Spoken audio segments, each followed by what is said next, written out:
Hello everyone, I'm Pierrette and welcome to my kitchen. Today we are making pork tenderloin with apples and onions, and it's going to be really yummy, so stick around. If you're new to our channel, welcome, and if you've been here before, welcome back. Whatever you do, please make sure and stay till the end of the video for links to more content, and make sure and like and subscribe and comment if there's something that you want to see us make.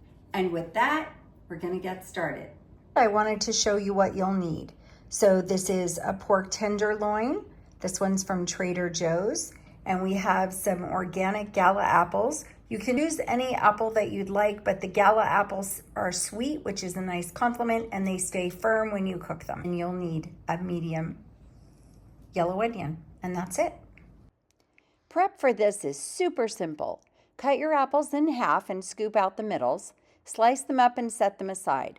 I like to restack them so the cut edges don't get brown before I can use them. Then trim off the ends of your onion, peel off the outer skin. If you're having a hard time getting the skin off, just take the second layer with it, slice it into even 1/8 inch thick slices and set aside. This is my very favorite knife for cutting raw meat. The storage case has a sharpener in it so it never gets dull. Now make sure that your pork is dry, pat it dry with a paper towel, and slice it into 1 1/4 inch medallions. You can use the first piece you cut to measure the others, but the thinner pieces at the end should be a little longer so they cook evenly. Okay, so now we're moving over to the stove. Our prep work is done, and we're going to put together our dish, and you'll be super surprised at how fast it goes together. Turn on a medium flame and let the pan get nice and hot, about a minute. I added 2 tablespoons of olive oil and 2 tablespoons of butter for richness. It sounds like a lot of fat, but it won't be greasy, I promise. It will be absorbed while cooking. When the butter's melted but not browned, scoop in your apples and onions. It's important that you don't stir them constantly, but check them about every 2 minutes so they don't burn, and instead they get a beautiful caramel color. Then turn on a medium flame for your second pan as well. Warm it for about a minute. Add 2 tablespoons of olive oil. Swirl it around to make sure the bottom of the pan is evenly coated or your meat will stick.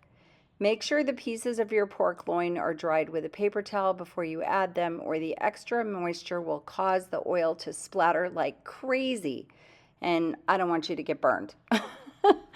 Moisture prevents the meat from getting a good sear. Also, leave at least 1 inch between each piece. If you crowd the pieces of meat, it brings down the temperature of the pan, and again, you won't get a good sear. You may have noticed 2 things. 1, getting a good sear is really important for flavor, and 2, it's tricky. Put the larger, thicker pieces towards the center and the thinner pieces along the outside edge so they don't cook too quickly. It'll make them dry and tough, and then no one's going to want to eat it. We're going to season our pork with a little bit of salt, pepper, and garlic. Flip over the meat after about 3 minutes or when the sear is golden brown. And the second side should take about 3 minutes as well. Without a lid, that's really important. You are searing, not steaming. Don't forget about your apple onion saute as well. It needs a stir every now and then too.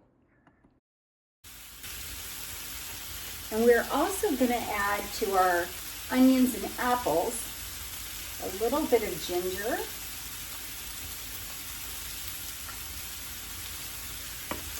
a little bit of crushed red pepper, just a tiny bit, just to give it a little bit of a bite.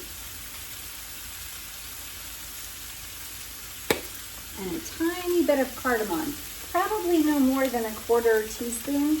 You definitely don't want a lot of this because it can make it very, very floral, very, very fast. So we're just going to sprinkle a tiny bit of that. Starting to get some color on our onions, which is exactly what we want. They're going to get nice and soft. And keep an eye on our pork. That's coming along really nicely. Pour the apple and onion saute over your meat, turn off the heat, and then put a lid over it and rest it for 10 minutes. The meat will keep cooking without losing moisture. You're going to be tempted to lift the lid, but if you want it to be perfectly cooked and moist, just trust me. Then boil some water and blanch your kale for 1 minute so it's ready to serve at the same time. We're ready to serve this delicious dinner. I boiled some water and blanched some kale for about 1 minute, and we're going to use that as our base underneath the pork chops and apples and onions. So I'm just putting a small pile of that in the middle of the plate. And then I'm going to choose a couple of pieces of pork.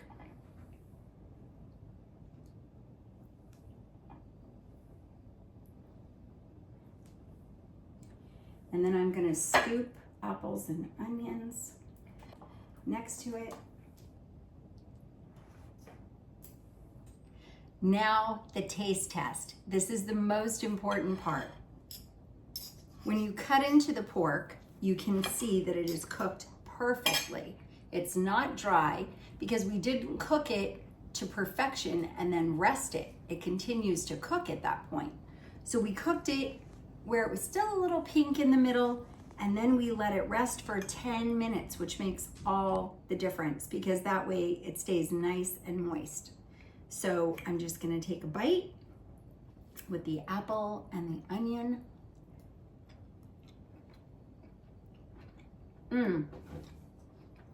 So good.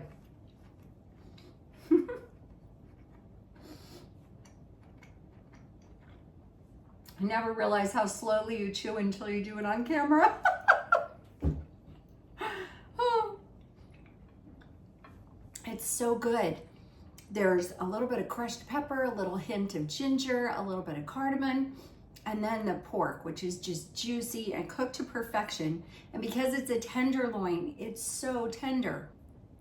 I hope you'll try this recipe at home. I think you'll love it. I think your family will love it. My family loves it, and they're never wrong. I hope we'll see you guys again soon. Please make sure and subscribe so that you get notifications when we release new content. And in the meantime, thanks for watching. Take care.